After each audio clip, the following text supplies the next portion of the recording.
नमस्कार, हूनबिल टीवी देख रहे हैं आप। मैं हूं आपके साथ विशाल गर्ग। खबरों की शुरुआत करेंगे। हरियाणा में विधानसभा चुनाव प्रचार को लेकर बीजेपी अपना पूरा दम दिखा रही है। इसी सिलसिले में बीजेपी के स्टार प्रचारक और उत्तराखंड के मुख्यमंत्री पुष्कर सिंह धामी रोहतक जिले के कलानौर के बसाना गांव पहुंचे हुए हैं, जहां पहुंचकर उन्होंने बीजेपी प्रत्याशी रेणु डावला के पक्ष में चुनावी जनसभा को संबोधित किया। साथ ही सीएम धामी ने प्रत्याशियों के लिए जनता से वोट देने की भी अपील की है और जनता को सरकार की उपलब्धियों से भी रूबरू कराया है।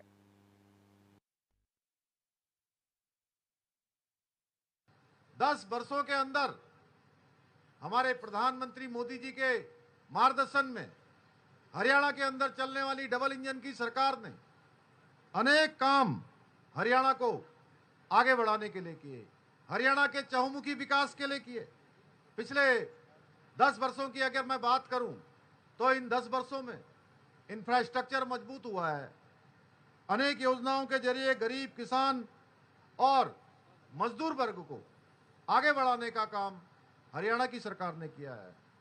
अगर हम सड़कों की बात करें तो 2014 से पहले जब लोग पूछते हैं कि 10 सालों में हरियाणा किस प्रकार से विकास की ओर आगे बढ़ा, तो भाइयों बहनों तो याद आता है कि हरियाणा के अंदर सड़क का क्षेत्र हो, रेल का क्षेत्र हो, हवाई अड्डे हो, अस्पताल हो, मेडिकल कॉलेज हो, या फिर पेयजल की जो बड़ी समस्या होती थी, उन पेयजल की बड़ी समस्याओं में भी अभूतपूर्व रूप से हरियाणा के अंदर काम हुआ है। आज 100% शुद्ध जल घर घर तक पहुंचाया जा रहा है। आपके क्षेत्र में भी करोड़ों करोड़ों की योजनाएं, सड़कों के क्षेत्र में बड़ी सड़क योजनाओं का निर्माण हुआ है। और हरियाणा की डबल इंजन की सरकार, भारतीय जनता पार्टी की सरकार ने 24 लाख गरीब परिवारों को मुफ्त गैस के कनेक्शन देने के साथ ही प्रदेश के 50 लाख परिवारों को 500 रुपए में गैस का सिलेंडर देने का काम किया है। इस काम को आगे बढ़ा रहे हैं। प्रदेश के लगभग 1.5 लाख युवाओं को, युवा नौजवानों को, गरीब माता पिता के बेटे और बेटियों को रोजगार देने का काम हुआ है। और वो रोजगार पर्ची और खर्ची सिस्टम को दरकिनार करते हुए दिया गया है। 5 लाख से ज्यादा विद्यार्थियों को निःशुल्क टैबलेट वितरित करने का भी अभूतपूर्व काम किया है। भाजपा की सरकार ने किसानों के हित में अनेक काम किए हैं। हमेशा से किसान हित हमेशा से भाजपा की कार्यप्रणाली में रहा है, कार्य संस्कृति में रहा है। इसीलिए हरियाणा की सरकार ने किसानों का करोड़ों का कर्ज माफ करने के साथ ही जो प्राकृतिक रूप से आपदाओं के समय में फसलों का नुकसान होता था, उन नुकसान पर भी 12,500 करोड़ रुपए का मुआवजा देने का काम किया है। यह छोटी राशि नहीं है, बड़ी राशि है जो किसानों के हित में हरियाणा की सरकार ने स्वीकृत किया है। इसके साथ ही आज चुनाव का समय आ गया है। आपके बीच में भी तमाम नेतागण आ रहे होंगे, कांग्रेस के नेता भी आ रहे हैं, सभाओं में भी बोल रहे हैं और बड़ी बड़ी बातें कर रहे हैं एमएसपी को लेकर। हमारे संजीव बालियान जी जिस क्षेत्र का प्रतिनिधित्व करते हैं, मुजफ्फरनगर क्षेत्र, वो क्षेत्र किसान बाहुल्य क्षेत्र है। हम जानते हैं हरियाणा पूरा किसानों का क्षेत्र है।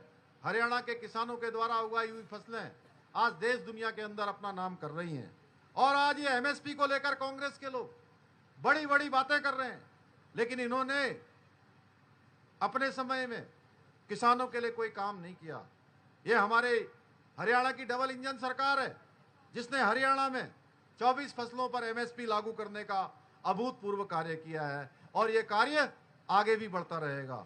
इसके साथ ही देश के अंदर प्रधानमंत्री जी ने अनेक ऐतिहासिक निर्णय लिए हैं और अनेक ऐसी गरीब कल्याण की योजनाएं जिनके बारे में कभी देश की आजादी के बाद सोचा नहीं गया कि ये योजनाएं भी देश के गरीब लोगों के लिए, देश के किसानों के लिए, देश के अंतिम छोर में रहने वाले लोगों के लिए ये योजनाएं लागू होनी चाहिए। चाहे वो जनधन योजना हो या प्रधानमंत्री आवास योजना हो, गरीब कल्याण अन्न योजना हो, आयुष्मान भारत योजना हो, किसान सम्मान निधि योजना हो, लखपति दीदी हो, ऐसे अनेक अनेक योजनाएं आज देश को दी हैं। भाइयों बहनों, ये भाजपा की सरकार है जो हरियाणा की 36 बिरादियों को साथ में लेकर चलती है। ये भाजपा की सरकार है जो ईमानदारी के साथ जन जन के कल्याण के लिए दिन रात काम करती है। भाइयों बहनों, कोई भेदभाव किसी जाति में नहीं करती है। वहीं दूसरी तरफ आज जो चुनाव के इस मैदान में खड़े हैं, वो कौन सी पार्टियां हैं? आप एक बार अगर उनके बारे में ठीक से अपने मन में विचार करेंगे तो आपका सारा जो कोई भी अगर मन में संदेह होगा तो संदेह दूर हो जाएगा। दूसरी तरफ है कांग्रेस जैसी पार्टी जिसने हमेशा ही भ्रष्टाचार बढ़ाने का काम किया है, जातिवाद और परिवारवाद को बढ़ाने का काम किया है।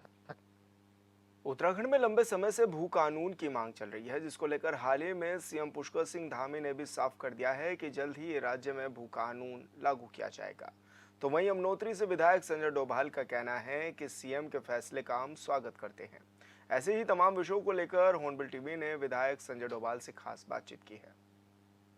विधायक संजय डोभाल जी हमारे साथ मौजूद हैं। सर, जिस तरह से राज्य में आपदाओं जैसे हालात भी इस बार देखने को मिले हैं, किस तरह की तैयारियां भी हैं आप लोगों की, किस तरह से काम किए जा रहे हैं?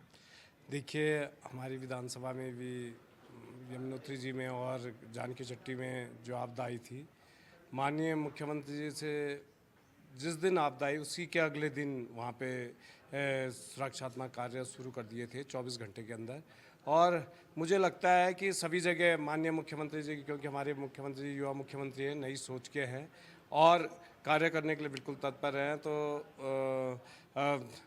आपदा तो क्योंकि पहाड़ी क्षेत्र है, उस पर रोक तो नहीं लगाई जा सकती। बस ये है कि उसके तत्कालिक उपाय हो जाएं अगर कहीं पे आपदा आती है, और वो माननीय मुख्यमंत्री जी के नेतृत्व में माननीय मुख्यमंत्री जी बहुत अच्छी तरीके से इन उपायों को कर रहे हैं और कार्य चल रहे हैं। जी सर, कानून व्यवस्था पर लगातार सवाल उठ रहे हैं। उत्तराखंड की कानून व्यवस्था चरमराती हुई भी नजर आ रही है। ऐसे में किस तरह की बात आप कहेंगे, क्योंकि विपक्ष भी लगातार, जैसे कांग्रेस मुख्य पार्टी है, वो भी आरोप लगा रही है कि राज्य में कानून व्यवस्था बिगड़ी है?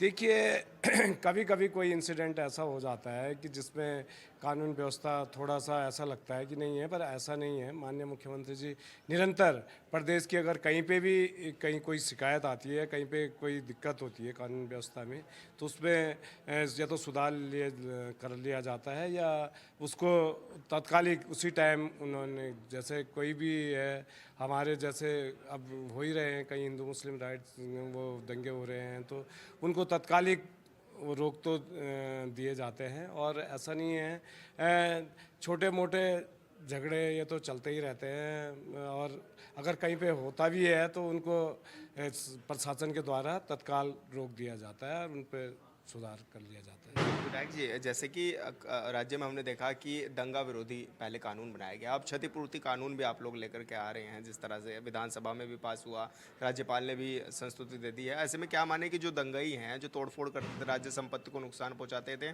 उन पर कार्रवाई हो सकेगी, उनसे वसूली हो सकेगी? बिल्कुल, क्योंकि आज तक यही होता है कि असामाजिक तत्वों के द्वारा, चाहे सरकारी हो चाहे किसी के प्राइवेट निजी स्वामित्व के भवन हो या गाड़ियां हों, इनको नुकसान पहुंचाया जाता है। तो माननीय मुख्यमंत्री जी के नेतृत्व में ये कानून लाया जाता है कि क्षतिपूर्ति हो सके, जो उसमें लिप्त पाया जाएगा उन लोगों से क्षतिपूर्ति की जाएगी और उनकी चाहे उनकी प्रॉपर्टी से की जाएगी। तो ये बहुत ही जल्दी ये कानून अस्तित्व में आ जाएगा। तो मुझे लगता है इससे दंगा पे भी रोक लगेगी। जी विधायक जी, भू कानून की लंबे समय से मांग की जा रही थी। ऐसे में मुख्यमंत्री ने भी हाल फिलहाल में प्रेस कॉन्फ्रेंस करके बताया है कि किस तरह से अब आने वाला भू कानून कितना सख्त होगा, किस रूप में आप उसको देख भी रहे हैं, और क्या कहेंगे, आपका क्या सोचना है भू कानून को लेकर? देखिए, अगर उत्तराखंड के अस्तित्व को बचाना है तो एक सख्त भू कानून ज़रूर चाहिए, और जो पहले से लागू हैं उसमें पूरी तरह से अमल होना चाहिए। क्योंकि अभी भी कई बार ये सुनने में आता है कि फलाने ने यहाँ पे इतनी सारी ज़मीनें बाहर के लोगों ने ले ली है।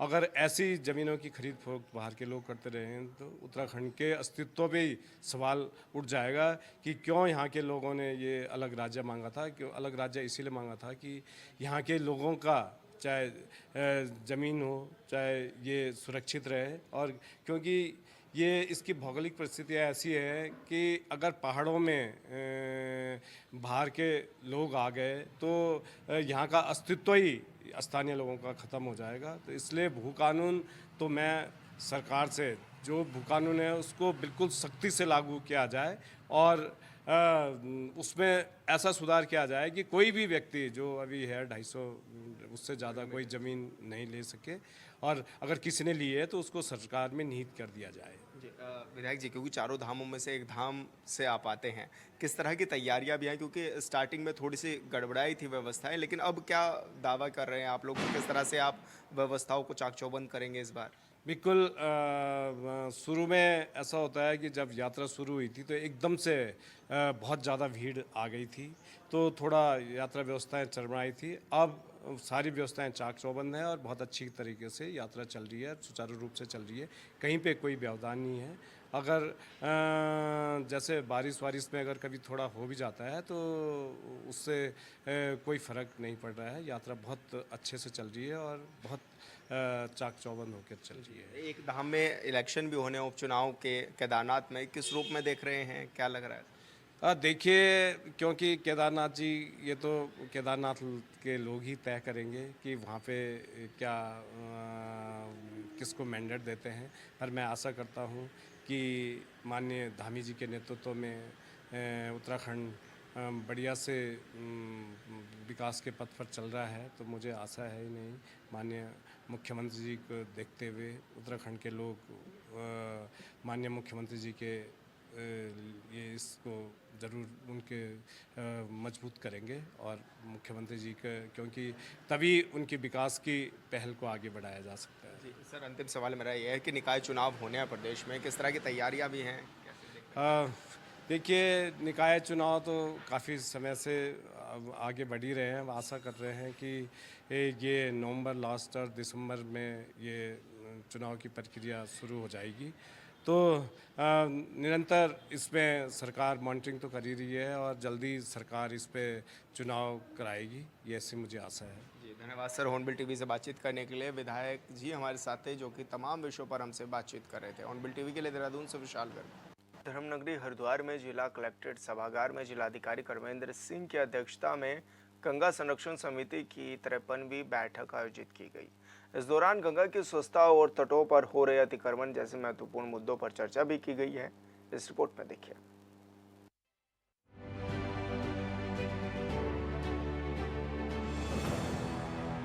नमामि गंगे परियोजना के तहत गंगा की सफाई के नाम पर हजारों करोड़ों रुपए खर्च करने के बाद भले ही उत्तराखंड में गंदगी ना हो, लेकिन यहाँ से निकलने के बाद उत्तर प्रदेश और बिहार में गंगा की स्थिति क्या है, ये सभी जानते हैं। इन सब के बीच धर्मनगरी हरिद्वार में गंगा संरक्षण समिति की 53वीं बैठक हुई, जिसमें गंगा की स्वच्छता और तटों पर हो रहे अतिक्रमण को लेकर डीएम की मौजूदगी में चर्चा की गई। गंगा संरक्षण समिति की आज बैठक हुई है और इसमें विभिन्न बिंदु जो है चर्चा में आए हैं। विभिन्न एनजीओज और बाकी जो मेंबर्स थे सभी लोग उपस्थित थे, और जो गंगा में कुछ एक सूचनाएं मिली हैं कि उनके बेल्ट में कुछ अतिक्रमण हुआ है और कुछ नाले जो है अभी भी जो है ट्रैप्ड नहीं है अच्छी प्रकार से, ऐसी शिकायतें मिली हैं।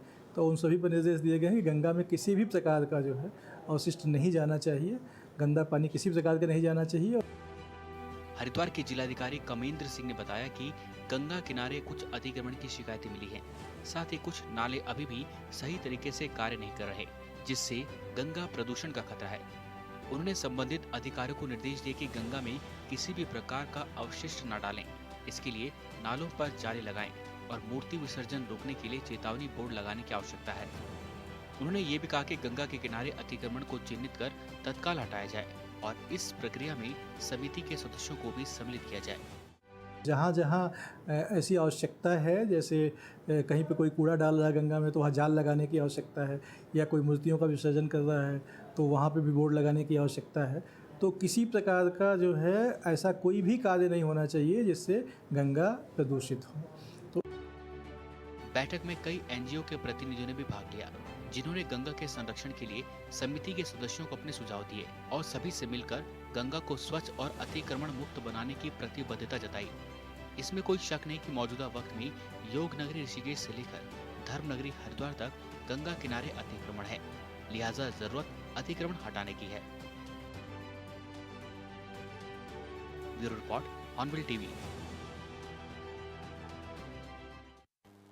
उत्तराखंड में बंद सड़कों को खोलने के लिए तेजी से काम किया जा रहा है। मुख्यमंत्री पुष्कर सिंह धामी के निर्देश पर आपदा प्रबंधन सचिव लगातार सभी जिलों के प्रशासनिक अधिकारियों और पीडब्ल्यूडी अभियंताओं के साथ वीडियो कॉन्फ्रेंसिंग के जरिए बंद सड़कों की समीक्षा कर रहे हैं। आपदा प्रबंधन सचिव विनोद सुमन का कहना है कि प्रदेश भर में 68 सड़कें अभी बंद है, जिन्हें जल्द ही यातायात के लिए सुचारू करा दिया जाएगा। उन्होंने ये भी कहा है कि जिन सड़कों को खोलने में ज़्यादा समय लगेगा उन पर विशेष ध्यान दिया जा रहा है। साथ ही पूरी रिपोर्ट मुख्यमंत्री को भी सौंप दी जाएगी। वहीं सड़कों के यातायात के लिए सुचारू करने में लापरवाही बरतने पर दंडात्मक कार्रवाई के निर्देश भी उनकी ओर से दिए गए हैं।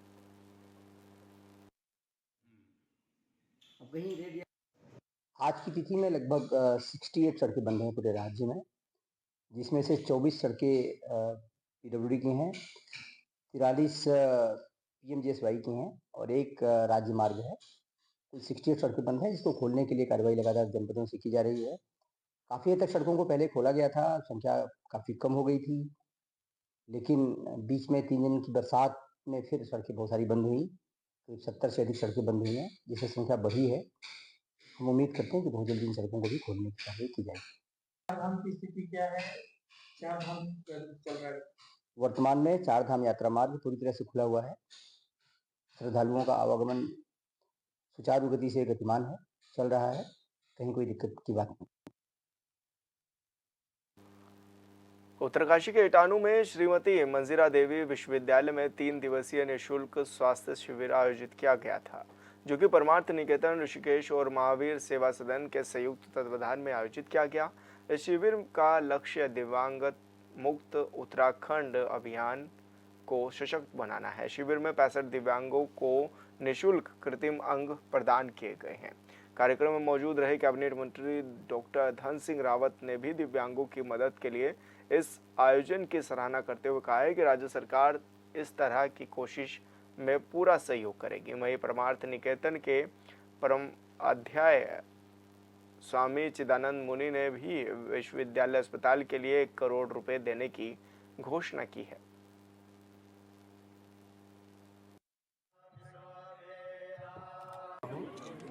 कि आज उनके संयुक्त तत्वाधान में यहाँ पे जितने भी दिव्यांगजन हैं, लगभग 65 लोगों को यहाँ पे आज उन्होंने कृत्रिम अंग दिए हैं।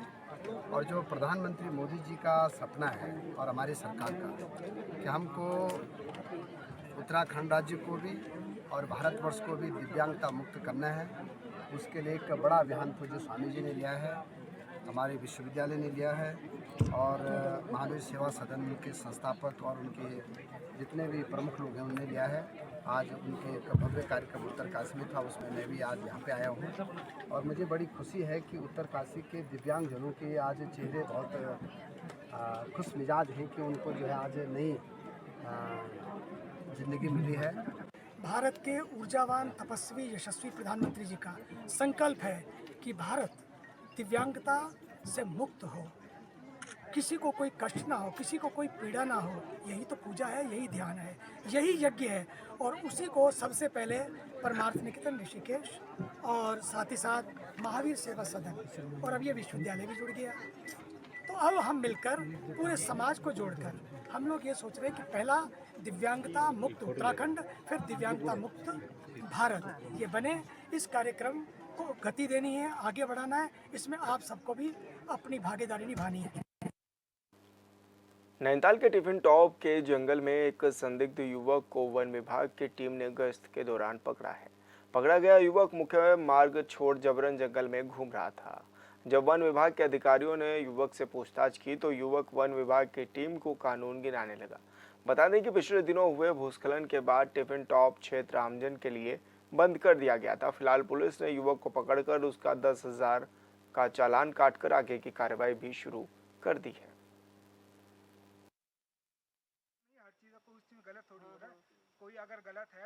हमने इनको बताया कि आप प्रोटेक्टेड फॉरेस्ट में जा रहे हैं और यहाँ अभी मनाही ही है और यहाँ पर जंगली जानवरों का भी खतरा है। और पिछले लगभग 1.5 महीने पहले जो यहाँ पर भूस्खलन हुआ था हमारे टिफिन टॉप में, उसके बाद प्रशासन की तरफ से बंद कर दिया गया। तो इनके द्वारा हमसे आइडेंटिटी पूछी गई, आप कौन हैं। हमारे द्वारा इनको आइडेंटिटी दिखाई गई। उसके बावजूद ये बोलने लगे कि हम नहीं जाएंगे, आपको जो करना है कर लीजिए। ये इनके द्वारा पुलिस के समकक्ष अपनी गलती स्वीकार की गई है। और रास्ते में पहले ही ये जब हम इनके बयान ले रहे थे, ये खान तलाशी ले रहे थे, तो ये भाग गए वहाँ से। तो दौड़ते हुए हमारे स्टाफ द्वारा इन्हें पकड़ा गया और पुलिस विभाग के बाद के आने के बाद, पुलिस स्टाफ के आने के बाद इन्होंने अपना जो जुर्म है स्वीकारा है और ये चालान भरने को तैयार है।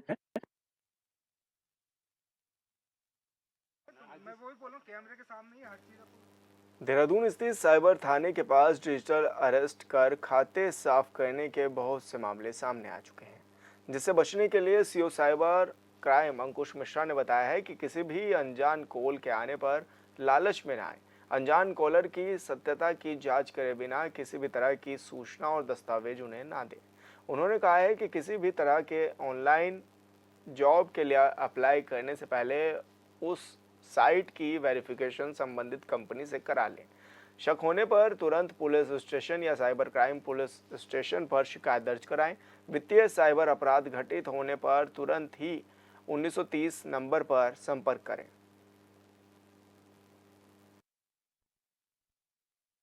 उस व्यक्ति की जो साइकोलॉजी है, उसकी जो मनोस्थिति है, वो काफ़ी बिगड़ जाती है। उसके बाद ब्लैकमेलिंग करने के बाद कहा जाता है कि अब आपको हर 15 मिनट में, हर आधे घंटे में अपनी पोजीशन बतानी है। अगर आप खाना खाएंगे तो वो भी आपको व्हाट्सएप पे लिखना है कि आप क्या एक्टिविटी कर रहे हैं, क्योंकि आपको सर्वेलेंस पे रखा गया है, डिजिटल अरेस्ट पे रखा गया है। इस क्रम से बचने के लिए वो व्यक्ति परेशान होकर बोलता है कि मुझे इस चीज़ से पिन छुड़ाना है, मुझे बचना चाहता हूँ, तो फिर वो सामने वाले जो अपराधी होते हैं उससे पैसे मांगते हैं, जिसमें लोग लाखों से करोड़ों रुपये गवा दे रहे हैं, जिसमें वो संबंधित पीड़ित है उसको पता ही नहीं है कि डिजिटल अरेस्ट जो है एक फेक पूरा स्कैम चल रहा है। और जब वो सारे पैसे गवा चुका है, सारे पैसे दे चुका है, तो एंड में वो संबंधित अपराधी कहते हैं कि ठीक है, आप बैंक जाइए या आप किसी फ्रेंड के पास जाइए, वहाँ से लोन लीजिए। उस क्रम में जब किसी व्यक्ति की वहाँ पे किसी और व्यक्ति से बातचीत होगी, तब पता चलता है ऐसे लोगों को कि आपके साथ एक फ्रॉड हो रहा है, एक स्कैम हो रहा है, और जिस व्यक्ति को आप लगातार पैसे दे रहे हैं वो एक्चुअल में स्कैम कर रहे हैं। और फिलहाल इस बुलेटिन में इतना ही। आप देखते रहिए हॉर्नबिल टीवी।